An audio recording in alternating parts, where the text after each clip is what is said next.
Good morning, dear students. My name is Muhammad Magid. I am a lecturer of neurology at Shams University. In this video, I'm going to show you how to examine the reflexes.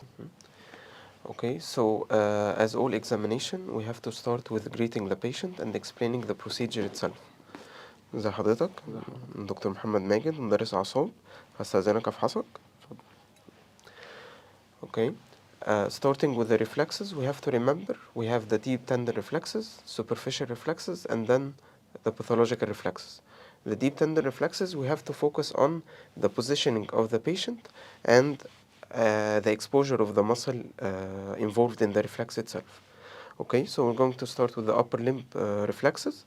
The deep tender reflexes, we have the biceps, brachioradialis, and the triceps reflex. Okay, again, we have to explain to the patient that he needs to be relaxed, and then we can start to position the patient himself. Okay, حضرتك سيب نفسك خالص، رخي نفسك، ماشي، ثبت نفسك على كده، ريح انت ايدك خالص. Okay, so starting with the biceps reflex, the positioning should be at 120 degrees. I have to expose the biceps muscle itself so I can notice the contraction, and then I'm going to feel for the biceps tendon. Okay, I put my finger on the biceps tendon, and then we have to tap on the biceps tendon itself. My eyes would notice the contraction of the biceps muscle. Okay, and then the other side, again at 120 degrees, my thumb would feel the biceps tendon, and then I would hit with my hand directly on my thumb, noticing the contraction of the biceps muscle itself. Okay, so the brachioradialis reflex, my finger feels the styloid process and then either hit directly above it or put my finger right above it and then tap on my finger. Okay, then the other side, I would do the same, feeling the styloid process and then directly on my finger. Okay, then the triceps reflex will have to position the patient at 90 degrees, and then I'm going to feel the triceps tendon right above the olecranium process. Okay, and then directly tap over it, again exposing the triceps muscle and noticing the contraction. Okay, then the other side at 90 degrees, and then I will feel the triceps tendon just above the olecranium and then tap on the muscle, also noticing the contraction in the triceps muscle. Okay, so now we're going to the deep tendon reflexes of the lower limb. We have the ankle, the knee, the ankle, and the adductor reflex.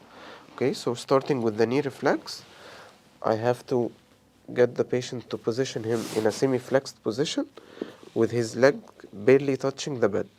Okay, so I'm holding his leg in my arm. Okay, سيب نفسك خالص جنبي. So I ask the patient to relax himself, and then I'm going to feel for the tendon just below the patient's patella, and then directly tapping over it. Okay, same goes for the other side. I'm going to hold his leg, barely touching the bed. Okay, so I'm going to hold the patient, hold his leg, barely touching the bed. I'm going to feel for the tendon, and then tap directly over it with my eyes on the quadriceps muscle. Okay. Next, we have the ankle reflex. Okay. Again, we have to instruct the patient not to stress or stretch his muscle. سيب نفسك خالص. Okay. I'm going to position his knee in a semi-flexed position. Okay. And then the ankle would be dorsiflexed and everted, so I can expose the tendon Achilles. So again, dorsiflexion, eversion, and then tap directly over the tendon Achilles. And then the left side, I'm going to switch my arm to make it easier for me. Again, dorsiflexion, eversion, and then tapping on tendon Achilles while noticing the gastrocnemius muscle contraction. Okay, and finally we have the adductor reflex. I'm going to feel for the adductor tubercle just above the knee joint, and then put my finger on it and tap directly on my finger. Same goes for the other side. Feel the adductor tubercle just above the knee. The leg should be semi-flexed, and then I'm going to directly tap on it. Okay. Now we have the superficial reflexes. We have the plantar response and the abdominal reflex. So the plantar response should be done with a blunt key, okay, like this one. And it should be done from the lateral aspect, then inwards. ماشي سيب نفسك خالص. Okay, so I'm going to scratch the plantar surface from the lateral aspect inwards. Okay, same from the other side, from the lateral aspect inwards, noticing the plantar flexion in his toes. Okay, the normal response, of course, would be the plantar flexion of the toes. The Babinski or the abnormal response would be dorsiflexion or fanning of the toes. Okay, and then we have the abdominal reflex. I'm going to scratch from outward inward towards the umbilicus. Okay, رخي نفسك خالص. Again, I ask the patient to relax himself, and then we're going to scratch from outward inwards, all four quadrants, and we're going to notice the shift of the umbilicus towards the stimulation point. Finally, we have the pathological reflexes. If I have sure pyramidal signs, I'm going to look for pathological reflexes, the wrist clonus, ankle clonus, and patellar clonus.